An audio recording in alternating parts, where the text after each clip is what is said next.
Estamos de volta. Agora, o professor Vela vai mostrar para a gente as funções da linguagem, um assunto muito importante e que requer bastante atenção.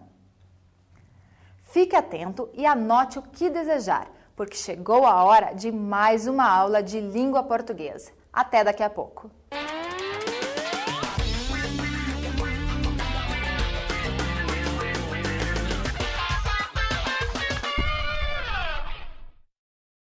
O fundamento teórico que a gente trabalha inicialmente, ele permite, abrir para várias linguagens.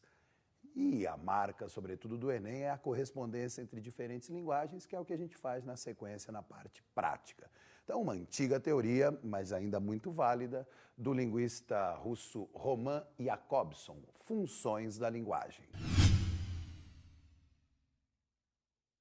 Antes da gente poder falar de funções da linguagem, vamos olhar então uma primeira tela em que a gente tem ali listados os elementos envolvidos em um processo de comunicação. Então nós temos a transmissão de uma mensagem. Houve um ponto de saída e um ponto de chegada. A mensagem partiu de um emissor. O emissor ele não consegue fazer telepatia. Então, para que o emissor atinja o receptor, ele precisa codificar a ideia dele em algum tipo de código ou linguagem. Claro que a linguagem que nos interessa mais de perto é a língua, e no nosso caso, a língua portuguesa.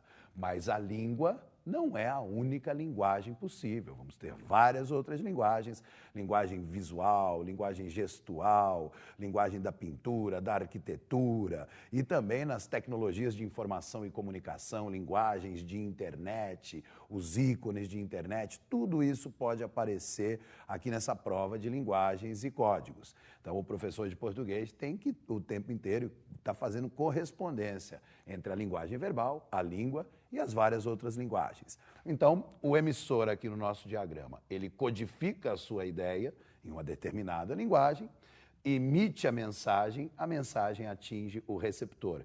E claro que entre emissor e receptor, para que haja comunicação, é preciso que se estabeleça um canal de comunicação. Há variados canais, por exemplo, nós estamos nos comunicando aqui por este canal, entre mim e você, aí há uma tela e cabo de fibra ótica ou antena, sei lá como é que está sendo essa transmissão aqui, mas tem a tela, tem o alto-falante. Bom, o que acontece? Eu tenho que prestar bastante atenção nesses elementos aqui da comunicação, porque as funções da linguagem elas vão estar centradas e corresponder a um elemento precisamente.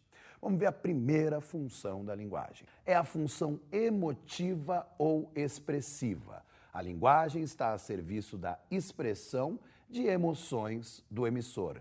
Marca o lirismo em textos poéticos. Então, claro que a função emotiva não é exclusiva da poesia. Não é? Se você estiver na situação, o cara está deitado no divã do psicanalista, a gente vai ver ali o predomínio da função emotiva também. Eu, isso, eu, aquilo, eu, minha mãe, eu, minha mãe, eu, minha mãe. Mas, principalmente, a gente vai ter a função emotiva como marca do lirismo na poesia, no texto poético. Eu. Então, como é que se define o lirismo? É um mesmo sentimento, presente do começo até o fim do texto. Pode ser amor, pode ser saudade, vingança, ódio, remorso, né? E gramaticalmente a gente reconhece o lirismo pelas constantes referências à primeira pessoa do singular. Alice Ruiz, aqui de Curitiba, de onde a gente fala. Socorro, eu não estou sentindo nada, nem medo, nem calor, nem fogo, não vai dar mais para chorar, nem para rir. Socorro, alguma alma, mesmo que penada, me empreste suas penas. Eu já não sinto amor nem dor, eu já não sinto nada. Então, nesse texto, nesse exemplo poético aqui, o sentimento é justamente a ausência de sentimento. Então, agora, vai ser uma função da linguagem em verde, o que significa que é centrada no receptor. Você é a função apelativa ou conativa. Cuidado, o vestibular pode ser sacana. Claro que o nome função apelativa é bem mais evidente. A sacanagem pode ser, em vez de o vestibular usar o termo função apelativa, usar o termo conativa. Se liga, o que acontece na função apelativa? O texto está centrado na figura do receptor. Você não pode perder. Só até sábado, grande liquidação. Tudo o que você precisa em até 6 vezes sem juros. Mais de você em você mesmo. Pelos exemplos, você vê que é a marca típica de que linguagem? Da linguagem publicitária, da propaganda, mas não só. Na literatura, o Machado de Assis, por exemplo, quando ele interpela o leitor, imagine o leitor a seguinte situação. É a presença da função apelativa também. Agora, nós vamos falar de uma função em vermelho, ou seja, o importante é a mensagem, é a função referencial. Então aqui eu não estou usando a linguagem para falar de mim, tampouco estou centrando a linguagem em você. Minha preocupação é com o recado que eu tenho que passar, com o conteúdo da mensagem. A função referencial, portanto, vai estar presente, vai predominar em que gêneros de textos? Olha, no texto jornalístico, no texto didático, no texto científico, gêneros de texto, enfim, em que o conteúdo da mensagem é o que importa efetivamente. E agora, nós vamos ver a função da linguagem em cor azul, ou seja, centrada no canal. É a função fática. Aqui, praticamente, não há significado. A linguagem é utilizada só para ver se tem canal. É o alô que a gente diz ao telefone. O que significa alô? Não significa nada. Eu falo alô para ver se você está me ouvindo. Você fala alô para ver se eu estou te ouvindo e pronto, vamos ao que interessa. Mas também, em determinados contextos, a função fática pode funcionar como quebra-gelo. Sabe aquela conversa, você quer ter alguma coisa para conversar, mas aí timidez e tal, então usa-se a linguagem, mas sem que ela tenha significado mesmo. Ai, tá frio, né? É, tá frio, mas pelo menos não tá chovendo, né? É, se estivesse chovendo era pior. É, você vem sempre aqui, isso é característica da função fática, só para testar, para ver se está estabelecido o canal de comunicação. E agora, aqui em cor de rosa, o código.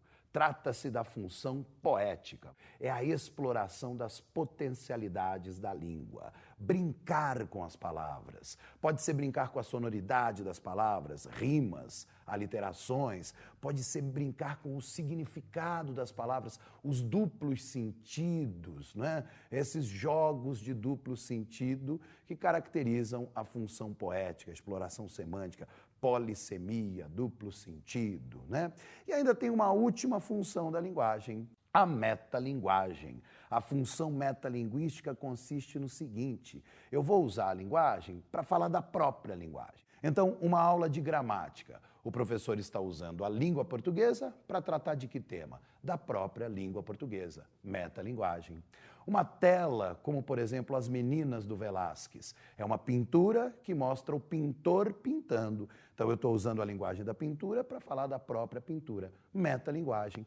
Um poema em que o poeta fale da própria poesia. Manuel Bandeira, por exemplo, dizendo assim eu quereria o meu último poema. Né? A poesia falando da própria poesia, metalinguagem. O que seria esse palavrão? Nós vamos relacionar aqui diferentes textos, muitas vezes um tema como denominador comum a diferentes textos. E diferentes textos podem se apresentar em diferentes linguagens. Vamos fazer, então, correspondência entre diferentes linguagens. Uma primeira questão do Enem. Em muitos jornais, encontramos charges, quadrinhos, ilustrações inspirados nos fatos noticiados. Vejamos um exemplo. Então, uma charge aqui, do Miguel, nós temos a parte verbal, demarcação de terras indígenas. E aí o que nós podemos ver aqui? Os índios enterrados, né? Nós temos o túmulo aqui e a demarcação de terras indígenas, a pá, quer dizer, uma grande ironia sarcástica. Quando é que o índio conseguiu ter a terra demarcada? Só com a morte, né? Então, a terra pela qual lutou só conseguiu ver demarcada na morte. O texto que se refere a uma situação semelhante à que inspirou a charge é, então o que nós temos? Trabalho pela terra, luta pela terra e morte. Tem que relacionar as duas coisas. A. Álvares de Azevedo. Descansa em o meu leito solitário, na floresta dos homens esquecida, à sombra de uma cruz e escrevam nela, foi poeta, sonhou e amou na vida. Bom, nós tivemos morte, mas não luta pela terra. B. João Cabral de Melo Neto. Essa cova em que estás, com palmos medida, é a conta menor que tiraste em vida. É de bom tamanho, nem largo, nem fundo, é a parte que te cabe deste latifúndio. Bom, claro que é esta a resposta. Nós tivemos luta pela terra e a terra obtida apenas na morte. Esta é a resposta, vamos só conferir porque as outras não são. C. Mário Chamy, medir é a medida, mede. A terra, medo do homem, a lavra, lavra. Duro campo, muito cerco, vária várzea. Então aqui nós temos apenas a luta pela terra, mas não a morte. D. Ferreira Goulart. Vou contar para vocês um caso que sucedeu na Paraíba do Norte com um homem que se chamava Pedro João Boa Morte. Lavrador de Chapadinha, talvez tenha morte boa, porque vida ele não tinha. Então aqui também nós tivemos a luta pela terra, mas ainda não a morte. Talvez tenha boa morte, não é? Então não morreu necessariamente aí na luta pela terra. E Machado de Assis, trago-te flores, restos arrancados da terra que nos viu passar e ora mortos nos deixa e separados. Bom, aqui nós temos morte e terra como sepultura, mas não temos a luta pela terra. A resposta correta é B, então. Vamos ver mais uma questão. Cândido Portinari, grande Cândido Portinari, um dos mais importantes artistas brasileiros do século XX, tratou de diferentes aspectos da nossa realidade em seus quadros. E aí nós temos 4 telas do Cândido Portinari, diferentes aspectos de nossa realidade. Então, olha, vamos olhar bem essas 4 imagens aqui. Aí vem a proposta. Ó. Vamos fazer a correspondência entre linguagens. Sobre a temática dos retirantes, Portinari também escreveu o seguinte poema. Então veja que o Portinari, que é famoso pela linguagem visual, pela pintura, também praticou outra linguagem, que é a linguagem poética. Então ele também, além de ser da imagem, é da palavra. Vamos ver os fragmentos do poema do Cândido Portinari. Os retirantes vêm vindo com trouxas e embrulhos, vêm das terras secas e escuras, pedregulhos, doloridos como fagulhas de carvão aceso. Corpos disformes, uns panos sujos, rasgados e sem cor de pendurados. Homens de enorme ventre bojudo, mulheres com trouxas caídas para o lado, pançudas carregando ao colo um garoto, choramingando, remelento. Então, bom, você viu 4 telas do Cândido Portinari e alguns versos, fragmentos de um poema. Claro que a questão vai pedir que relacionemos as duas linguagens. Olha lá. Das 4 obras reproduzidas, assinale aquelas que abordam a problemática que é tema do poema. E como se vê pelas alternativas, a gente tem que encontrar 2 em 4. Das 4, quais 2 que tratam do tema dos retirantes? Então você está vendo aí as imagens, são 4 telas do Portinari, e como disse o enunciado, o Portinari retratou de diferentes aspectos da nossa realidade em seus quadros. Bom, a imagem aí é a original do Enem, né? A número 1, a gente vê que parece um baile, né? Você vê os homens de chapéu ali, as mulheres talvez um cenário rural, mas pode ser urbano, nós temos um baile. Não me parece que sejam os retirantes. Número 4, nitidamente, nós temos um cangaceiro, né? Tem a ver com a questão da terra, da questão agrária, mas não são retirantes. Aí sim, no número 2 e no número 3, vamos ler o poema de novo. Os retirantes vêm vindo com trouxas e embrulhos, vêm das terras secas e escuras, pedregulhos, doloridos como fagulhas de carvão aceso. Corpos disformes, uns panos sujos, rasgados e sem cor de pendurados. Homens de enorme ventre, bojudo, mulheres com trouxas caídas para o lado, pançudas, carregando ao colo um garoto, choramingando, remelento. Então, ó, na tela 3, nós temos a trouxa ali, ó, nós temos o material ali de agrário. Na tela 2, nós temos o menino quase esquelético no colo da mãe.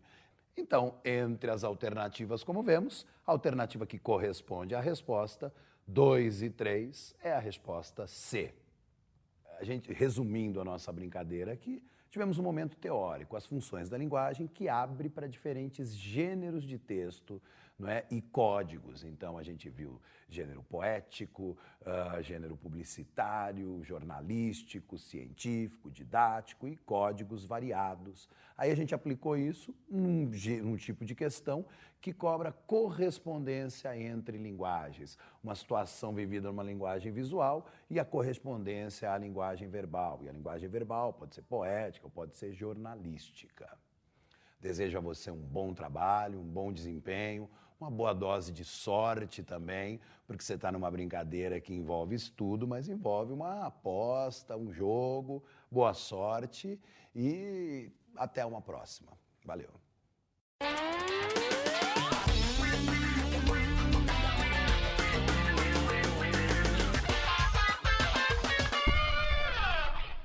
Chegamos ao fim de mais um dia intenso de estudos, com a certeza de que você está cada vez mais preparado para enfrentar as provas desse fim de ano. Continue ligado aqui na TV Estadão, porque as superaulas Enem 2011 voltam em breve. Até a próxima!